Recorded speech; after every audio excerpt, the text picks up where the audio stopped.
What's up, y'all? So this video is about 12th house Lord in the second house, and if you have Leo in the 12th house, right? So right now is a full moon in Leo, so you have the full moon in Leo transiting your 12th house.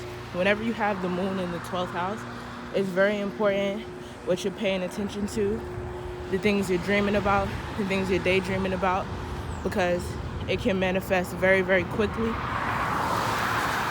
And it's based off of your comfortability level, your reactions and your responses to your dreams and your imaginations.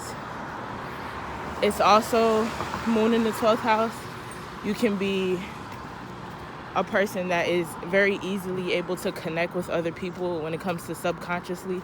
Like you have an understanding of why people subconsciously act the way that they do. And so with the moon in Leo, with the full moon in Leo, it's like it can be easy for you to see where a person is coming from at a time where other people may not. So, when it comes to Leo, that's like fixated fire. So you fixated on the way that you see, So if the way that you see, is so broad in a sense of you can understand, you can see where somebody else is coming from, that's like, in a way, I feel like it's like you can kind of be sucked into their world in a way because you have a better understanding of what this person has going on and what this person has going on. And I know I stated in the beginning of this video that this was about the 12th house Lord in the second house and the full moon in Leo and Leo transiting the 12th house. But also too, I'm a Libra as well. So my sun, everything I'm talking about is the alignment I actually have.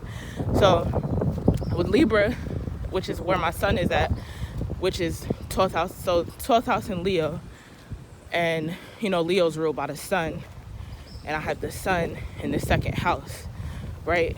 That sun in the second house is also in Libra. So it's easy for me to get flunked out when it comes to relating with others, and understanding where people are coming from to a fault, especially with everything that's transitioning and going on right now, right? So whenever it's a full moon, make sure that, you're not,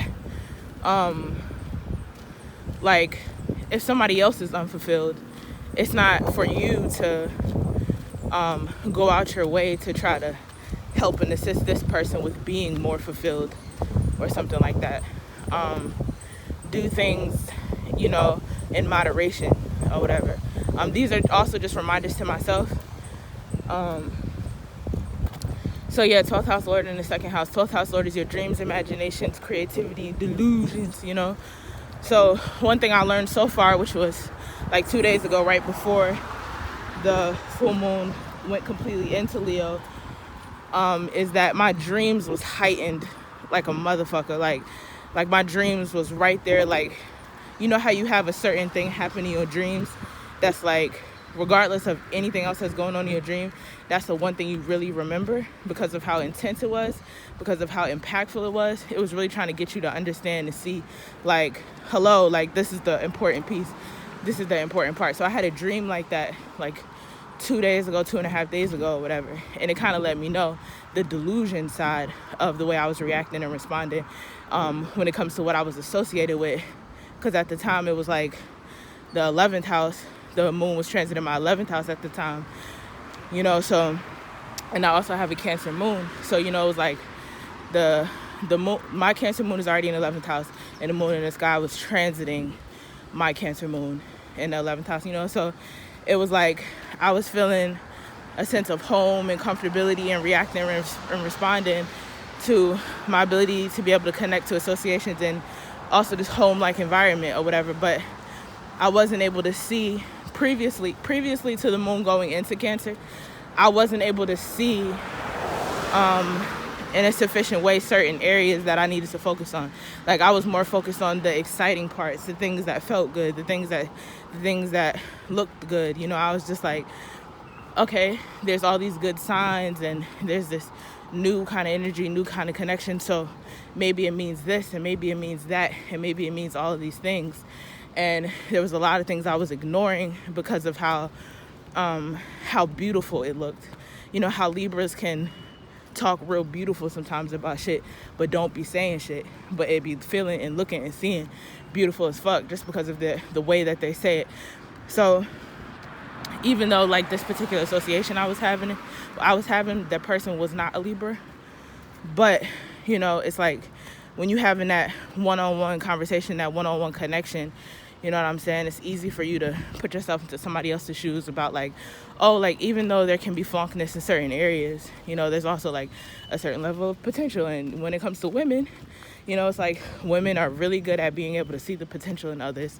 And a lot of times it comes to a fault, you know. So there was a majority and a mixture of things. But the thing that helped me out of that delusion, you know, where I wasn't just bringing my delusions into reality, because that's what 12th house Lord in the second house is, just like your dreams, your creativity, your imaginations being brought into reality, the subconscious being brought into reality. So just with the moon in 12th house in general, it's important the things you have on your mind and you're dreaming about. But also 12th house Lord in the second house is important, what you dreaming and thinking and imagining about, you know, because you're bringing that into the reality. So when it comes to this, so 12th house is creativity, imagination, delusion, subconscious realm.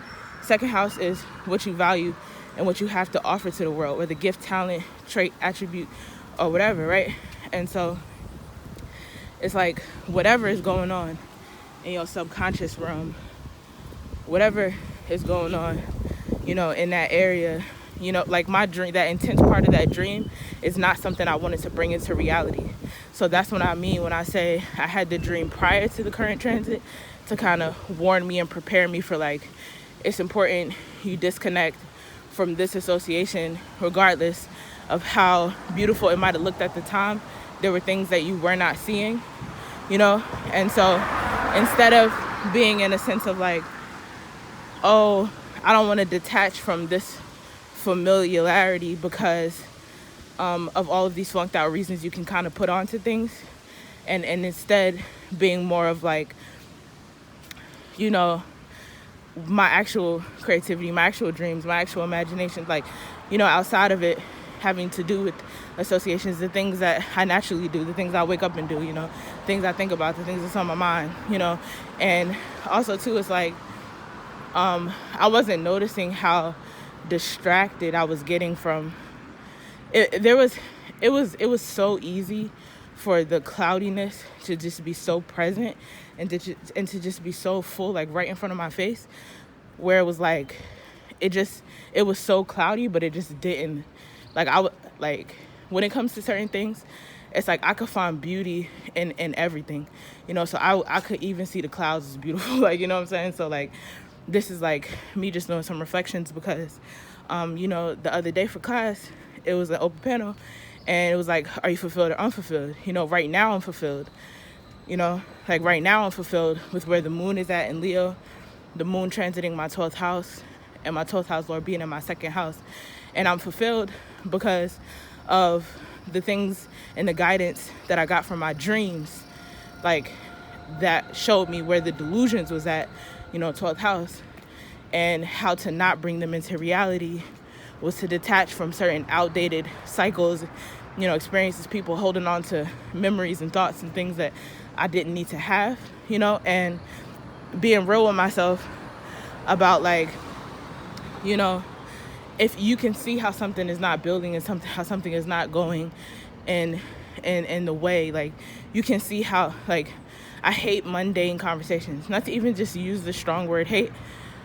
I'm using it in the sense of like hating the ways of the world and not necessarily when people do, like, you know, spirits and bodies, you know, and shit like that. It don't be the person to be the spirit in the person, whatever, right? So I don't like mundane conversations, especially if the starting point in the first interaction and connection is not that, you know, like it's like this excitement, this happiness, this creativity. But I had to learn that being excited and happy about certain things doesn't necessarily mean what I thought it might have meant, You know, like being excited and happy about something doesn't mean that it's necessarily going to come into fruition, especially with connecting with individuals who only see the exciting and happy parts of things, but not the practicality parts, which at times that was me. You know, so me being able to see that in someone else, it was like, okay, I need to detach from this outdated energy, regardless of how creative it might feel and seem, and all of these